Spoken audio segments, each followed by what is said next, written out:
আসসালামু আলাইকুম প্রিয় দর্শক, আপনাদেরকে শুভেচ্ছা জানাচ্ছি বাংলা ভিউ সংবাদে। সাথে আছি আমি শরীফুল হাসান আর সাথে আমি তানজিল আক্তার। প্রথমেই শিরোনাম।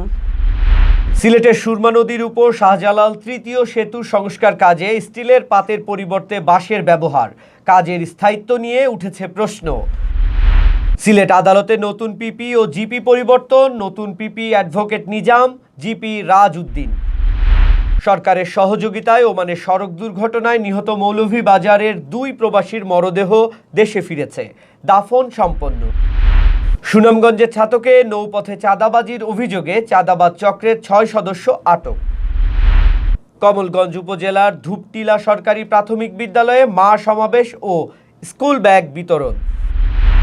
লেবাননে বসবাসরত সিলেট জেলার প্রবাসীদের নিয়ে গঠিত শাহজালাল প্রবাসী সংগঠনের সভা অনুষ্ঠিত। ভারতের ত্রিপুরায় 2 বাংলাদেশি ও 1 ভারতীয় নাগরিককে আটক করেছে বিএসএফ, বাংলাদেশি প্রায় 1.5 লাখ টাকা উদ্ধার। ত্রিপুরার কাঞ্চনপুরে পাহাড় থেকে অজগর ধরে এনে বিক্রি হচ্ছে মাংস, বন বিভাগ ও প্রশাসনের নির্লিপ্ততায় ক্ষোভ সচেতন মহলে। এতক্ষণ শুনছিলেন শিরোনাম, এবার বিস্তারিত। সিলেটের সুরমা নদীর উপর শাহজালাল তৃতীয় সেতু সংস্কার কাজে স্টিলের পাতের পরিবর্তে ব্যবহার করা হয়েছে বাঁশ। সেতুর এক্সপানশন জয়েন্ট বাঁশ বসিয়ে বিটুমিন দিয়ে দেওয়া হয়েছে ঢালাই। স্টিলের পাতের পরিবর্তে বাঁশ দিয়ে সংস্কার কাজ করায় এর স্থায়িত্ব ও সেতুর নিরাপত্তা নিয়ে দেখা দিয়েছে প্রশ্ন। তবে সেই আশঙ্কার কথা উড়িয়ে দিচ্ছেন সড়ক ও জনপথ কর্তৃপক্ষ। শাহিন আহমেদের ক্যামেরায় বিস্তারিত জানাচ্ছেন চৌধুরী নাদিরা।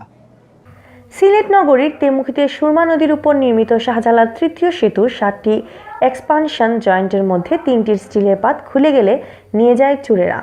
ফলে সেতু দিয়ে যান চলাচলের সৃষ্টি হয় দুর্ভোগ। রোববার সেতুর জয়েন্টে 3টির মাঝখানে বাঁশ বসিয়ে বিটুমিন দিয়ে ঢালাই করে দেয় সড়ক ও জনপথ কর্তৃপক্ষ।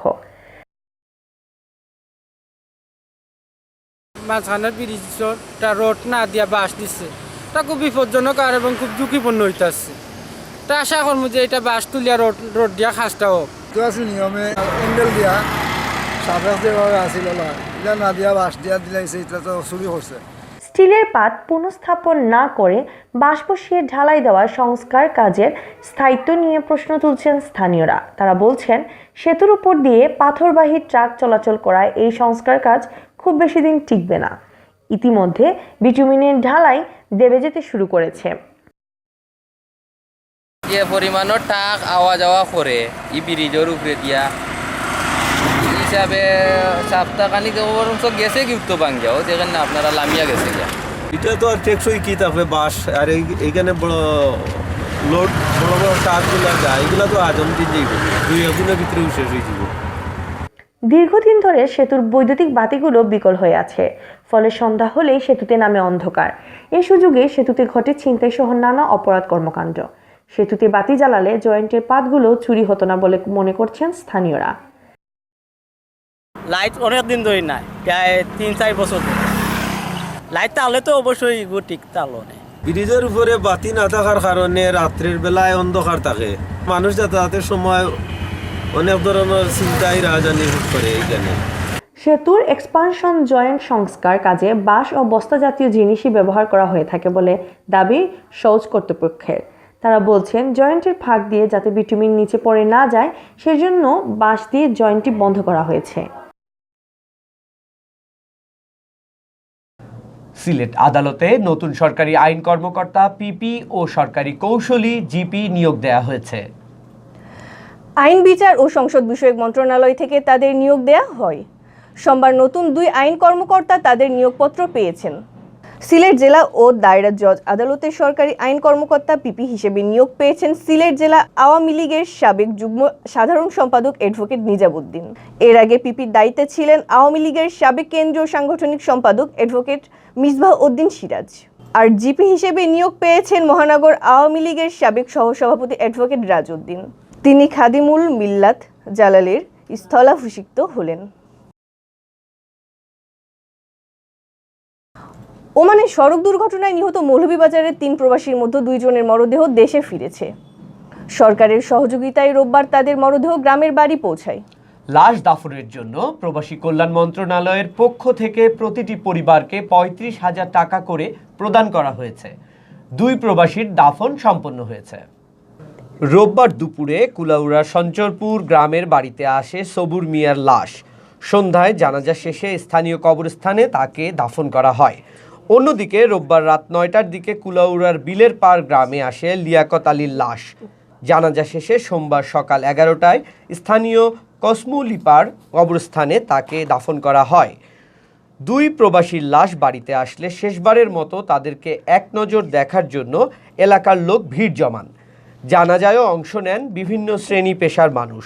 গত 2 ফেব্রুয়ারি বিকেলে ওমানের আদম এলাকায় কর্মস্থল থেকে ফেরার পথে প্রাইভেট কারের সঙ্গে ধাক্কায় 5 বাংলাদেশি নিহত হন।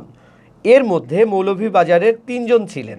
অপর নিহত প্রবাসী কমলগঞ্জের চিতলিয়া বাজার টিলা এলাকার আলম হোসেনের লাশ দেশে ফিরতে 10-12 দিন সময় লাগবে বলে জানা গেছে।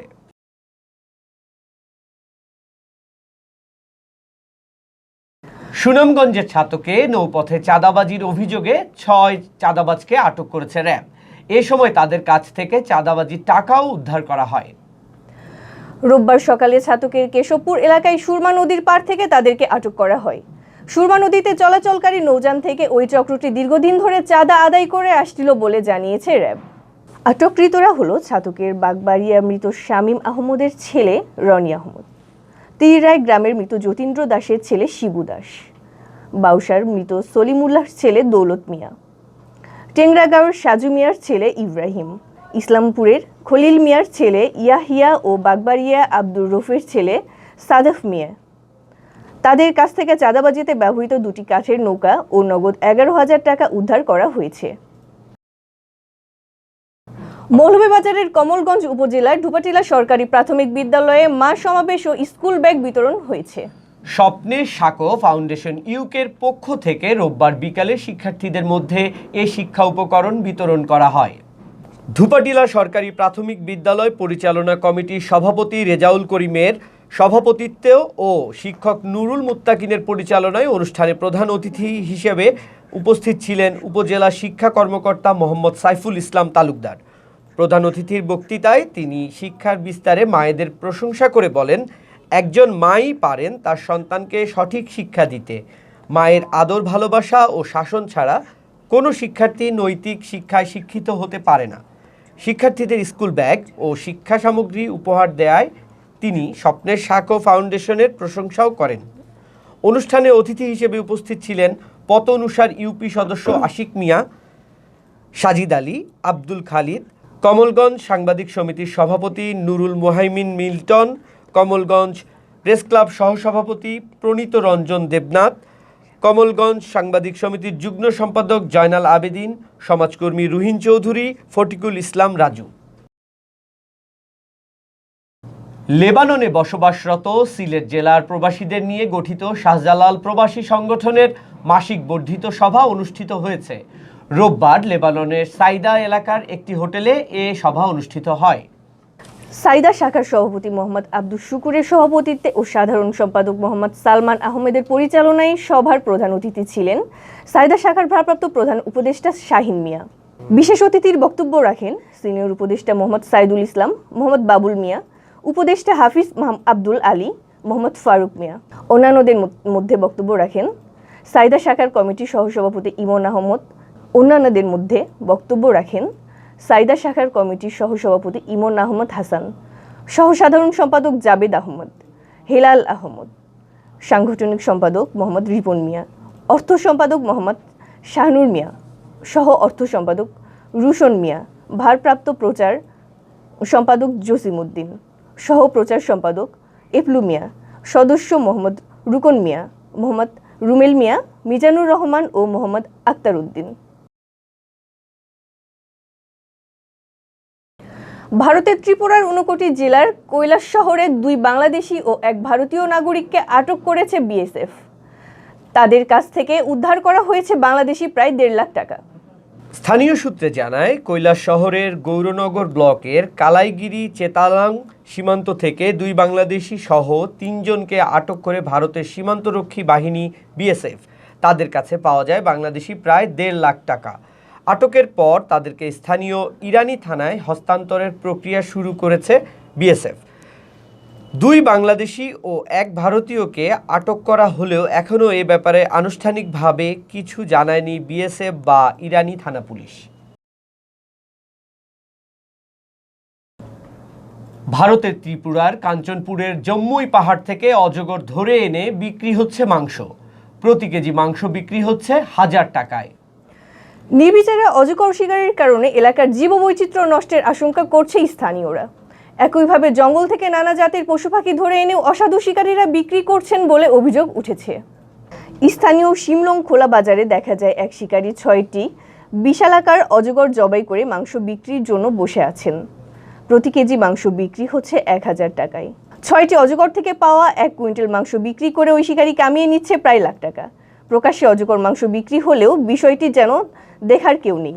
শুধু সাপ নয়, জম্মুই পাহাড় থেকে শিকারীরা প্রায় হরিণ, ব্যাঙ ও নানা জাতের বিলুপ্ত প্রায় পাখি ধরে এনে বাজারে বিক্রি করে থাকেন। কিন্তু রহস্যজনক কারণে বন বিভাগ ও স্থানীয় প্রশাসন নীরব রয়েছে।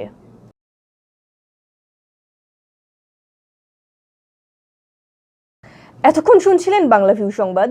এরপর প্রচারিত হবে সিলেটের আঞ্চলিক ভাষায় সংবাদ। দেখার আমন্ত্রণ রইল। সাথে থাকার জন্য ধন্যবাদ।